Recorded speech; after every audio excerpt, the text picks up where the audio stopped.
എല്ലാവർക്കും നമസ്കാരം. ചില മാസങ്ങൾക്ക് മുമ്പ് കോട്ടയത്ത് വെച്ച് ഒരു വലിയ ബൈബിൾ കൺവെൻഷൻ നടന്നു.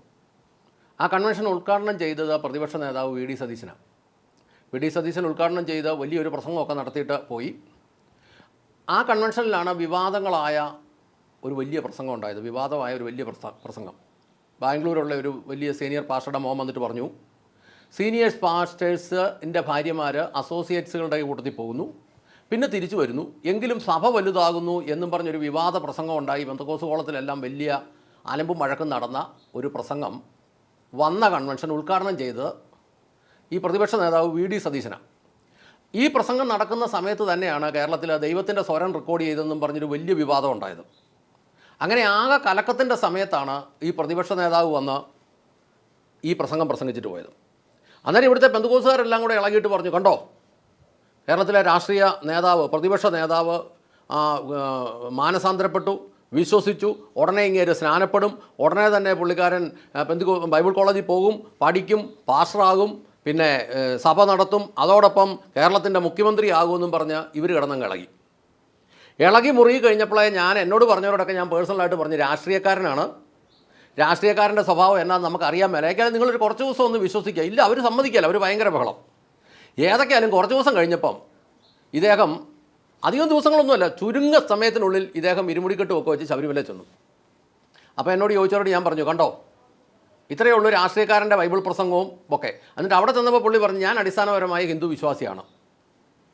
അപ്പോൾ രാഷ്ട്രീയക്കാരൻ്റെ വിഷയം എന്ന് പറയുന്നത് ഇത്രേ ഉള്ളൂ. പക്ഷേ പെന്തക്കോസ്തുകാർക്ക് അത് മനസ്സിലായില്ലെന്നുള്ള രസം. കുറച്ച് ദിവസം മുമ്പ് ഇദ്ദേഹം വീണ്ടും ഒരു പ്രസംഗം നടത്തി. അതിന് പെന്തക്കോസ്തുകാരുടെ ഇടയ്ക്ക് വലിയൊരു ചലനം ഉണ്ടാക്കിയില്ല. കാരണം എന്താണെന്ന് ചോദിച്ചാൽ പണ്ടത്തെ ആ പരിപാടി, ആ രണ്ടിടത്തെയും കൂടെ പരിപാടി അങ്ങനെ അവരുടെ മനസ്സിൽ കിടപ്പുണ്ടായിരുന്നു, അതുണ്ടാക്കിയില്ല. എന്നാൽ ഈ ദിവസങ്ങളിൽ ഈ കന്യാസ്ത്രീമാരുമായിട്ട് ബന്ധപ്പെട്ട വിഷയങ്ങൾ, അറസ്റ്റും എല്ലാം വന്ന് ഇതെല്ലാം കലക്കി മീൻ പിടിക്കാൻ രാഷ്ട്രീയക്കാർ ശ്രമിച്ചുകൊണ്ടിരിക്കുന്ന ഒരു സമയത്ത് എന്ന് പറഞ്ഞാൽ ഇതിനകത്ത് സ്വാഭാവികമായിട്ട് 10 വോട്ട് കിട്ടാനുള്ള കലക്കൽ എങ്ങനെ ഉണ്ടാക്കാം, ആ കലക്കലിൻ്റെ പേരിൽ വോട്ട് എങ്ങനെ ആക്കാം എന്നതിനെക്കുറിച്ചുള്ള വിഷയം മൂത്തു നിൽക്കുന്ന സമയത്ത് ഈ വി ഡി സതീശൻ വീണ്ടും ഒരു പ്രസംഗമായിട്ട് ഇറങ്ങി. അത് പെന്തക്കോസ്തുകാർ തന്നെ സംഘടിപ്പിച്ചൊരു മീറ്റിങ്ങാണ്. ആ മീറ്റിങ്ങിനകത്ത് പുള്ളിക്കാരൻ പറഞ്ഞു തുടങ്ങിയത്, പുള്ളി പറയുക, അതൊരു ദൈവവചനം എടുത്തിട്ട് പുള്ളി പറയുക, നിങ്ങളുടെ ഹൃദയം കലങ്ങിപ്പോകരുത്. അന്നേരം തന്നെ പാസ്റ്റർമാരങ്ങ് ആവേശമായി, അയ്യോ.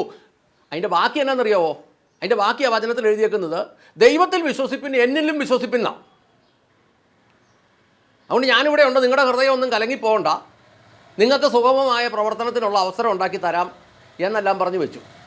പക്ഷേ കുറേ നേതാക്കന്മാർ, പെന്തക്കോസ്ത് നേതാക്കന്മാർ അവിടെ കിടന്ന് അലറിയെന്നുള്ളോ അല്ലാതെ അണികൾക്കിപ്പോൾ ഒരു വലിയ സംശയം ഉണ്ടായി. അപ്പോൾ ഇത് രണ്ടും കണ്ടു കഴിഞ്ഞപ്പോൾ ഞാൻ ഈ ദിവസങ്ങളിൽ ഇങ്ങനെ യൂട്യൂബിലൊന്ന് സെർച്ച് ചെയ്ത് നോക്കിയപ്പം ഇങ്ങേരുടേതായിട്ടുള്ള ധാരാളം ബൈബിൾ പ്രസംഗങ്ങൾ കിടപ്പുണ്ട്. അപ്പോൾ എനിക്കൊരു കാര്യം മനസ്സിലായി. ഈ ബാലരമ എന്ന് പറയുന്ന കുട്ടികളുടെ ഒരു മാസികയുണ്ട്, ബാലരമ. ഈ ബാലരമയ്ക്കകത്ത് സൂത്രനും ഷേരു എന്നും പറഞ്ഞ ഒരു ചിത്രകഥയുണ്ട്, ഒരു കാർട്ടൂണാണ്. ഈ സൂത്രനും ഷേരുവിനും അകത്ത് ഈ അവർ താമസിക്കുന്ന ആ കാട്ടിലെ ദൈവത്തിൻ്റെ പേര് കാട്ടുമുത്തപ്പൻ എന്നാണ്. കാട്ടുമുത്തപ്പൻ. ഈ കാട്ടുമുത്തപ്പൻ എന്ന് പറഞ്ഞു കഴിഞ്ഞാൽ കുറുക്കൻ വിളിച്ചു കഴിഞ്ഞാൽ കുറുക്കൻ്റെ തലയും ബാക്കി ഇങ്ങനെ ഒരു ശരീരം എല്ലാം കൂടെ വന്ന് ഇങ്ങനെ അന്തരീക്ഷത്തിലൊരു സംവിധാനം പോലെ ഒരു ആത്മീയ രൂപം പോലെ ഇങ്ങനെ നിൽക്കും. അപ്പോൾ കുറുക്കൻ വിളിക്കുമ്പോൾ കുറുക്കൻ്റെ തലയും ബാക്കി കുറുക്കൻ്റെ ഷേപ്പുമായിട്ട് ഈ കാട്ടുമുത്തപ്പൻ വരും. കടുവ വിളിക്കുമ്പോൾ കടുവയുടെ തലയും ബാക്കി സംവിധാനമായിട്ട് ഈ കാട്ടുമുത്തപ്പൻ വരും. ആന വിളിക്കുമ്പോൾ ആനയുടെ തലയും ബാക്കി സംവിധാനമായിട്ട് ഈ കാട്ടുമുത്തപ്പൻ വരും. അപ്പം നമ്മൾ മനസ്സിലാക്കുന്നത് എന്നാന്ന് ചോദിച്ചാൽ, ഏത് മൃഗം വിളിക്കുന്നുവോ ആ മൃഗത്തിൻ്റെ രൂപത്തിൽ വരുന്നതാണ് ഈ കാട്ടുമുത്തപ്പൻ. അതിന് അവർക്കൊരു മൃഗങ്ങൾക്കൊരു പ്രത്യേക പ്രാർത്ഥനയൊക്കെ ഉണ്ട്. അത് ഈ ബാലരമയ്ക്കകത്തുണ്ട്. ഇതുമായിട്ടൊക്കെ ബന്ധപ്പെട്ട് ചില ലക്കത്തിലൊക്കെ ഈ കാട്ടുമുത്തപ്പനെ പ്രത്യക്ഷപ്പെടുത്തുന്നതും അതിൻ്റെ പ്രാർത്ഥനയും കാര്യങ്ങളൊക്കെ ഉണ്ട്. അപ്പോൾ ഇപ്പോൾ ശരിക്കും ഞാനിത് എന്നാ പറഞ്ഞതെന്ന് ചോദിച്ചാൽ, ഇദ്ദേഹം ഇപ്പോൾ ഇവിടെ ഈ കാട്ടുമുത്തപ്പൻ്റെ കാര്യം പറഞ്ഞ പോലെയാണ്. ഓരോ ആൾക്കാരുടെ അടുത്ത് ചെല്ലുമ്പം അവരുടെ വേഷം എടുത്തങ്ങിടുക, അവരുടെ വേഷം അങ്ങ് ഇട്ടിട്ട് അതിനകത്ത് നിന്ന് എങ്ങനെ 10 വോട്ടുണ്ടാക്കിയെടുക്കാം എന്നതാണ് ഇതിൻ്റെ തന്ത്രം. ഇപ്പം ശരിക്കും കേരളത്തിലെ ഏറ്റവും സൂത്രശാലിയായ രാഷ്ട്രീയക്കാരൻ, ഏറ്റവും തന്ത്രശാലിയായ രാഷ്ട്രീയക്കാരൻ ഈ കാട്ടുമുത്തപ്പൻ ചെല്ലുന്നത് പോലെ ഓരോ ജാതി ആൾക്കാരുടെ മുമ്പിലും അവരുടെ വേഷത്തിൽ ചെല്ലും. അവരുടെ വേഷത്തിൽ ചെന്ന് അത് പിടിച്ചെടുക്കുക എന്നുള്ളതാണ് അവരുടെ ഇടയ്ക്കൂടെ നിന്നിട്ട്. ഇപ്പം പെന്തക്കോസ്തുകാരന് വേണ്ടത് എന്താണെന്ന് അവർക്കറിയാം, അവിടെ ചെല്ലുമ്പോൾ അത് അവിടെ കൊടുക്കും. ഇതുപോലെ തന്നെ കേരളത്തിലെ സകല ജാതിയുടെ മുമ്പിലും ഈ രീതി ചെല്ലുന്ന ഒരു സാഹചര്യം. അപ്പോൾ പണ്ടൊക്കെ ഈ കൺവെൻഷനുകൾ ഉദ്ഘാടനം ചെയ്യുന്നതിനെ പെന്തക്കോസ്തുകാർ വിളിക്കുന്നത് വിശുദ്ധന്മാരായ നേതാക്കന്മാരെന്നാണ്. ഇനി ഒരു കാര്യം കൂടെ കൃത്യമായിട്ട് പറയാം.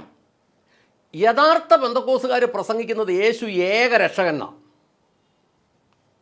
എൻ്റെ ചോദ്യം, വി ഡി സതീശന് യേശു ഏക രക്ഷകൻ എന്ന് പ്രസംഗിക്കാനുള്ള ധൈര്യം ഉണ്ടോ? ധൈര്യം ഉണ്ടെങ്കിൽ താങ്കൾക്ക് ഇത് മനസ്സിലായെന്നുള്ളത് സത്യമാണ്. അല്ലെങ്കിൽ താങ്കൾ സത്യം പറഞ്ഞാൽ ഇത് വിളച്ചിലെടുക്കുക. ഒരാൾ ഞാൻ എല്ലാത്തിലും വിശ്വസിക്കുന്നെന്ന് പറഞ്ഞാൽ അത് ഒന്നെങ്കിൽ ഒരു തട്ടിപ്പാണ്, അല്ലെങ്കിൽ ഞാൻ ഒന്നിൽ വിശ്വസിച്ച് ബാക്കിയുള്ളതിനെ ഞാൻ അതിനെ ഇങ്ങനെ അനുകരിക്കുന്നു എന്ന് പറയുന്നത് അത് കളിയാക്കാനുള്ള ഇടപാടാണ്. സത്യത്തിൽ എന്താ വിശ്വസിക്കുന്നു എന്നുള്ളതല്ല, ഞാൻ എല്ലാത്തിലും വിശ്വസിക്കുന്നു എന്ന് പറയുന്നത് ഒന്നെങ്കിൽ ഒന്നിലും വിശ്വസിക്കുന്നില്ല, അല്ലെങ്കിൽ എൻ്റെ ആവശ്യത്തിന് വേണ്ടി ഞാൻ ഈ തട്ടിപ്പ് ചെയ്യുന്നെന്നുള്ളതാണ്. യഥാർത്ഥത്തിൽ അവർ പ്രസംഗിക്കുന്ന വിഷയം വി ഡി സതീശൻ ഏതെങ്കിലും സ്റ്റേജിൽ കയറുമെന്ന് പ്രസംഗിച്ചാൽ വി ഡി സതീശന് പിന്നെ നാട്ടിൽ നടക്കാൻ പറ്റാതെ വരും. അപ്പോൾ ഇത് മനസ്സിലാക്കുന്നുണ്ടെങ്കിൽ അങ്ങനെ പ്രസംഗിക്കാൻ ധൈര്യമുണ്ടെങ്കിൽ അങ്ങനെ പ്രസംഗിക്കുക. ഇതിനകത്ത് ഒരു കാര്യം കൂടെ ഉണ്ട്. ഈ സ്റ്റേജുകളിൽ പണ്ടത്തെ രീതി പോയിട്ട് ഇപ്പോഴത്തെ സ്റ്റേജുകളിൽ എന്നാന്ന് ചോദിച്ചാൽ യേശു സൗഖ്യപ്പെടുത്തുമെന്ന് അവർ പ്രസംഗിക്കുകയും ചെയ്യും, വീൽ ചെയർ കൊടുക്കുകയും ചെയ്യും. യേശു സൗഖ്യപ്പെടുമെന്ന് പ്രസംഗിച്ചിട്ട് പിന്നെ വീൽ ചെയർ കൊടുക്കുന്നെങ്കിൽ അത് രാഷ്ട്രീയക്കാരനോട് വന്നേ ഉദ്ഘാടനം ചെയ്യാൻ പറ്റുള്ളൂ എന്നുണ്ടെങ്കിൽ, രാഷ്ട്രീയക്കാരൻ വന്ന് ഉദ്ഘാടനം ചെയ്താൽ ഇത് ഏക്കുള്ളെന്ന് അവർക്ക് തന്നെ നേതാക്കന്മാർക്ക് തോന്നിയെങ്കിൽ ഇതേത് പരുവത്തിലോട്ടായി? അതുകൊണ്ട് പൊതുജനത്തിനെ സംബന്ധിച്ച് ഇത് പ്രത്യേകിച്ചൊന്ന് ശ്രദ്ധിക്കുകയും ചെയ്യണം. ഇതെല്ലാം വലിയ തട്ടിപ്പുകളാണെന്ന് അവർ മനസ്സിലാക്കുകയും ചെയ്യണം. ആത്യന്തികമായി ഇത് ഈ രീതിയിൽ പോവുകയാണെങ്കിൽ ഈ പെന്തക്കോസിലെ കൂടിയ ആളുകൾക്ക് right, reverend, doctor, bishop, pastor എന്നൊക്കെ പേരുകളുണ്ട്. സെൻട്രൽ പാസ്റ്റർ, സെൻട്രൽ മിനിസ്റ്റർ, ഇങ്ങനെയുള്ള പേരുകളൊക്കെ ഉണ്ട്. എൻ്റെ ഏറ്റവും അടുത്ത ഒരു സ്നേഹിതൻ്റെ മോൻ്റെ കല്യാണത്തിൻ്റെ സമയത്ത് ആ കല്യാണത്തിന് വന്ന വധുവിൻ്റെ ഭാഗത്തുനിന്ന് വന്ന ഒരു പാസ്റ്ററായിട്ട് ഒരു മനുഷ്യനുണ്ടായിരുന്നു. വിവാഹത്തിന് അരമണിക്കൂർ മുമ്പ് ഈ പ്രോഗ്രാം ചീട്ട് അങ്ങോട്ട് സപ്ലൈ ചെയ്ത് കഴിഞ്ഞപ്പോൾ അതിനകത്ത് ഈ വെച്ച മനുഷ്യൻ്റെ, ഈ പെൺകുട്ടിയുടെ ഭാഗത്തുനിന്ന് വന്ന പാസ്റ്ററുടെ പേര് വെച്ചതിനകത്ത് പാസ്റ്റർ എന്ന് മാത്രമേ എഴുതിയിട്ടുള്ളൂ. പാസ്റ്റർ ഇന്നയാളെന്നങ്ങ് വെച്ചു. ഇയാൾ അവിടെ കിടന്ന് കലാപം ഉണ്ടാക്കി. ഇയാൾ പറഞ്ഞു അത് നടക്കില്ല, right, reverend, doctor, bishop, pastor ഇന്നതെന്ന് വെക്കണം. ഇപ്പോൾ ഈ രീതി പോവുകയാണെങ്കിൽ സംഭവിക്കാൻ സാധ്യതയുള്ള എന്താണെന്ന് ചോദിച്ചാൽ ഈ വി ഡി സതീശന് ഇവർ മിക്കവാറും ഓർഡിനേഷൻ കൊടുക്കും. ഓർഡിനേഷൻ കൊടുത്തിട്ട് right, reverend, bishop, doctor, pastor V D Satheesan എന്ന് വെക്കാൻ ഉള്ള സാധ്യതയുണ്ട്. ഇല്ലേലും കേരളത്തിലെ ജനത മിനിമം മനസ്സിലാക്കിക്കോണം, പാസ്റ്റർ വി ഡി സതീശൻ. ഇപ്പോൾ സ്വാഭാവികമായിട്ട് എന്താ ചെയ്യുന്നതെന്ന് ചോദിച്ചു കഴിഞ്ഞാൽ ഈ പെന്തക്കോസുകാരുടെ അടുത്ത് നിന്ന് പെന്തക്കോസുകാരനായും ബാക്കിയുള്ള ആളുകളുടെ അടുത്ത് നിന്ന് ബാക്കിയുള്ള ആളുകളായും, വേറെ രാഷ്ട്രീയക്കാരൊന്നും കേരളത്തിലെ രാഷ്ട്രീയക്കാരൊന്നും അങ്ങനെയുള്ളവരല്ല. കേരളത്തിലെ രാഷ്ട്രീയക്കാർ ഈ വി എസ് അച്യുതാനന്ദൻ പോലും വചനം എടുത്തിട്ടുണ്ടെന്ന് പറഞ്ഞാലും അതെടുത്ത് വെച്ച് ഒരു പ്രത്യേക രീതിയിലൊന്നും പറഞ്ഞതേ ഉള്ളൂ. പക്ഷേ അതൊന്ന് വോട്ട് പിടിക്കാൻ വേണ്ടിയിട്ടുള്ള ഒരു കളിയല്ലായിരുന്നു. ഇതിപ്പോൾ ശരിക്കും പറഞ്ഞു കഴിഞ്ഞാൽ കേരളത്തിലെ ഏറ്റവും സൂത്രശാലിയായ ഒരു രാഷ്ട്രീയക്കാരൻ വോട്ട് പിടിക്കാൻ വേണ്ടി എങ്ങനെയും കാണിക്കും. പെന്തക്കോസുകാരനെ സംബന്ധിച്ച് അവരുടെ നേതാക്കന്മാർക്ക് ഇപ്പോൾ ഇതൊട്ടും ഒന്നും മനസ്സിലാകുന്നുമില്ല. അവരെന്നത്തിനാണ് ഇറങ്ങിയേക്കുന്നോ, അവരെന്നതാ പ്രസംഗിക്കുന്നോ, അവരുടെ ഉദ്ദേശം എന്നതാണെന്നോ, അവരുടെ ലക്ഷ്യം എന്നതാണെന്നോ ഒന്നും അവരുടെ നേതാക്കന്മാർക്ക് ഇപ്പോൾ അറിയാനും മേല. അതുകൊണ്ട് വീണ്ടും പാസ്റ്റർ വി ഡി സതീശൻ്റെ വലിയ സുവിശേഷ പ്രസംഗങ്ങൾ കേൾക്കാനും അങ്ങനെ ഒരു സമൂഹത്തെ കളിപ്പിക്കപ്പെടാനും ആ സമൂഹം അത് തിരിച്ചറിയാതെ മണ്ടത്തരങ്ങളിൽ പോയി ചാടുന്നതും നമുക്ക് കാണേണ്ടി വരും എന്ന് ആശംസിച്ചുകൊണ്ട് നിർത്തട്ടെ. നന്ദി, നമസ്കാരം.